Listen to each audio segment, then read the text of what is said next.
సరే కొత్త బీర్లు అయితే వస్తున్నాయి, అది వార్త సారాంశం. ఇక ఫ్రీ బస్ క్యాన్సిల్ అనేది ఇక్కడ ఈ టైటిల్ చూసినప్పుడు నిజంగా ఫ్రీ బస్ క్యాన్సిల్ చేస్తుందా, ప్రభుత్వమైన స్కీమ్ క్యాన్సిల్ చేస్తుందా అనుకుంటే అది కాదు.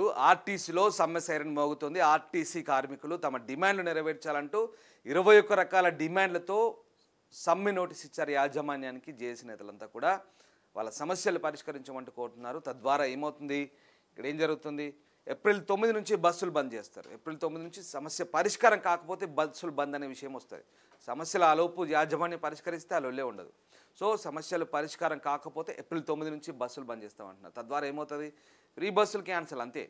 ఫ్రీ బస్సులు బంద్ చేస్తే ఫ్రీ కానీ పైసలు పెట్టేటోడు కానీ అన్ని బందే ఉంటాయి కాబట్టి దాంట్లో పెద్ద లాజిక్ ఏం లేదు. అక్కడ ఫ్రీ బస్సులు క్యాన్సిల్ అనేది ఇక్కడ ఒక టైటిల్గా పెట్టారు. కానీ సో ఏప్రిల్ 9 నుంచి బస్సులు బంద్ అయితే కనుక ఖచ్చితంగా ఇబ్బంది ఉంటుంది.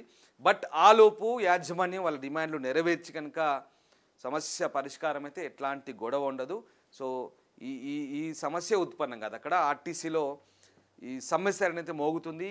ఎలాంటి డిమాండ్లు, దాదాపు 21 డిమాండ్లు పెట్టినట్టుగా మనకు తెలుస్తుంది. సో ఆ 21 డిమాండ్లు ఏంటో జేఏసీ నేతలు ఏం చెప్పారు మిగతా దినపత్రికల్లో డీటెయిల్గా వార్త వచ్చింది, దాని గురించి తెలుసుకునే ప్రయత్నం చేద్దాం. అండ్ సో చెప్తాను. తెలంగాణలో రేవంత్ నేతృత్వంలో కాంగ్రెస్ ప్రభుత్వం ప్రతిష్టాత్మకంగా ప్రవేశపెట్టిన మహిళల ఫ్రీ బస్సుల నిలిచిపోనున్నాయి. ఆర్టీసీ కార్మికులు సమ్మెబాట పట్టడమే దీనికి కారణం. అదే చెప్తున్నాం కదా, సమ్మె పడుతున్నారు కాబట్టి దీర్ఘకాలంగా ఆర్టీసీలో పేరుకుపోయిన సమస్యలు, కార్మికుల హక్కుల సాధన కోసం సమ్మెబాట పట్టేందుకు కార్మికులు సిద్ధమయ్యారు. 4 ఏళ్ల తర్వాత ఆర్టీసీ కార్మికులు తిరిగి సమ్మెబాట పట్టడం గమనార్హం. ఇప్పటికే జేఏసీగా ఏర్పడిన ఆర్టీసీ కార్మిక సంఘాలు యాజమాన్యం అవలంబిస్తున్న విధానాలపై ఫైర్ అవుతున్నాయి. ఓవైపు ఆర్టీసీని ప్రైవేటు పరం చేయమని చెబుతూనే ఆర్టీసీలో ఎలక్ట్రిక్ బస్సులను ప్రవేశపెడుతూ వాటికి ప్రైవేటు వారిని డ్రైవర్లుగా నియమిస్తూ ప్రభుత్వం ఆర్టీసీ కార్మికుల హక్కులు ఆశిస్తుందని జేఏసీ మండిపడుతుంది. ఇక్కడ స్టార్ట్ అయింది లొల్లి.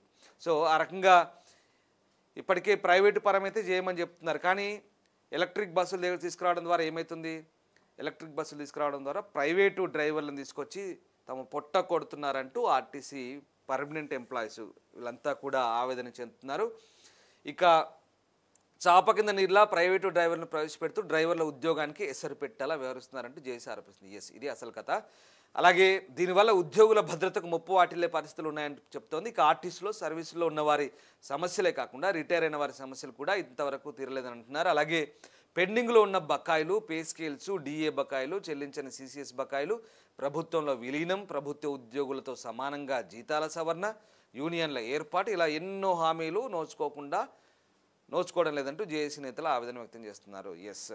సరిగ్గా ఇంకా నయం, సంక్రాంతి అయితే అయిపోయింది. సంక్రాంతి అయిపోయిన తర్వాత సరిగ్గా సంక్రాంతి ముందు దెబ్బ కొట్టే ఆలోచన ఉంది. కానీ సంక్రాంతి అయిపోయింది. సంక్రాంతి అయిపోయాక ఇవన్నీ డిమాండ్లు, ఒకటి కాదు రెండు కాదు, పే స్కేళ్ళు, డిఏ బకాయిలు ఇవన్నీ పెండింగ్ ఉన్నాయంట. తర్వాత ప్రభుత్వ ఉద్యోగులతో సమానంగా జీతాల సవరణ, ఇదంతా ఇది పాత డిమాండ్లే. అలాగే ఇంకేంటి, యూనియన్ల ఏర్పాటు అంశం కూడా ఒకటి ఉంది. ఎందుకంటే గతంలో బీఆర్ఎస్ హయాంలో పూర్తిగా యూనియన్లన్నీ రద్దు అయిపోయినాయి. ఆ రాజకీయాలన్నీ రద్దు చేసిండు కేసీఆర్.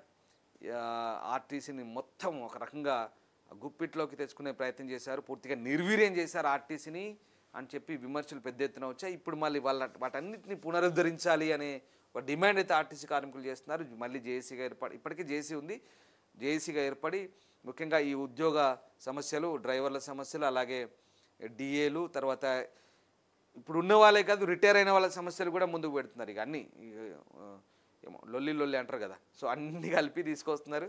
మొత్తం కలిపి ఇప్పుడు ఆ సమస్యలను తీర్చమంటూ చెప్తున్న పరిస్థితి ఉంది.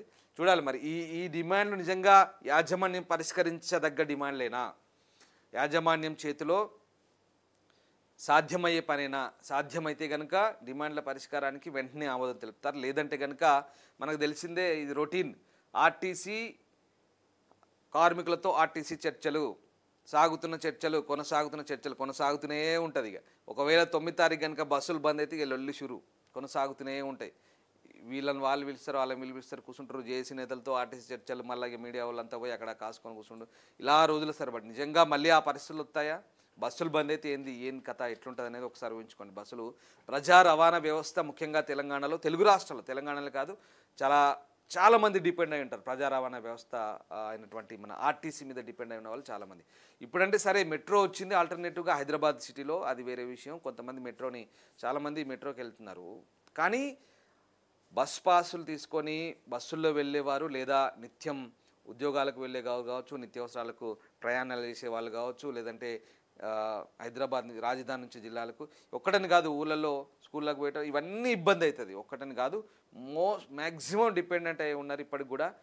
జస్ట్ ఒక హైదరాబాద్లో మెట్రో రావడం అనేది కొంత వెసులుబాటు, అది కూడా కొంతమంది ఐటీ ఎంప్లాయీస్కి వీళ్ళకి కోర్స్ అందరికీ ఉపయోగపడుతుంది. కానీ ఆర్టీసీ కనుక మళ్ళీ 9 తారీఖు నుంచి సమ్మె సారనిస్తే చాలా ఇబ్బందికరమైన పరిస్థితి. బస్సులు బంద్ అయితే కనుక చాలా ఇబ్బందికరంగా ఉంటుంది. ఎన్ని రోజులు జరుగుతుంది ఏంటనేది మనం గతంలో ఊహించుకుంటే గతానికి భిన్నంగా ఈసారి పెద్దగా ఏమి ఉండకపోవచ్చు. ఎందుకంటే అప్పుడున్న డిమాండ్స్ హైపు వేరు అప్పుడు. ఎందుకంటే అప్పట్లో అంత పీక్స్కి తీసుకెళ్లారు ఆర్టీసీ ఉద్యమాలను. కానీ ఇప్పుడు నిజంగా ఆ పరిస్థితులు ఉన్నాయా? యాజమాన్యం మరి వీళ్ళ కోరికలు నెరవేరుస్తుందంటే చూడాలి. మరి సమ్మె సారనైతే ఇచ్చారు. మనమైతే ఆ సమస్య పరిష్కారం కావాలని కోరుకుందాం. ఎందుకంటే చాలా సింపుల్ లాజిక్ అండి, ఏం లేదు ఇక్కడ. బస్సులు బంద్ అయితే ఎంత ఇబ్బంది అవుతుందో మనకు తెలుసు. ఈ లాజిక్స్ అన్ని మనం టెక్నికాలిటీస్లోకి వెళ్ళకుండా, అంటే అక్కడ వాళ్ళు ఏం చేసుకుంటారో మనకు అవసరం. సామాన్యునికి ఏం కావాలి? అరే ఇలా బస్సులు బంద్ అంటారా అంటే ఆ ఇంపాక్ట్ ఎట్లుంటుందంటే వానికి అక్కడే స్టార్ట్ అవుతుంది అలజడి. అరే బస్సులు బంద్ అయినాయి, ఎట్లా పోవాలి, ఈ ప్రైవేటు వాహనాలు ఆశ్రయించాలి, ఆటోలు అవి ఇవి. ఇక అప్పుడు ఏంటంటే సరిగ్గా ఈ సందు దొరికింది కదా అని ఒక్కొక్కరు ఎట్లుంటారంటే ఆటోలు కానీ వీళ్ళు కానీ దోపిడీ ఉంటుంది విపరీతంగా. బస్సులు బంద్ అయితే ఆ నరకయాత్ర అనుకోండి, ఒక రకంగా చెప్పలేము. సో ఆ రకమైన పరిస్థితులు బహుశా రావద్దని కోరుకుందాం. మళ్ళీ ఆర్టీసీలో ఆ సమస్యల పరిష్కారం కావాలి, వీలైనన్ని పరిష్కారం చేయాలి. యాజమాన్యం కూడా, కార్మికులు కూడా కొంచెం ఒక బెట్టు వీడి ఈ సమ్మెను విరమించుకునే ఆలోచన చేస్తే అందరికీ మంచిదని కోరుకుందాం. రైట్, ఇక మరొక వార్త.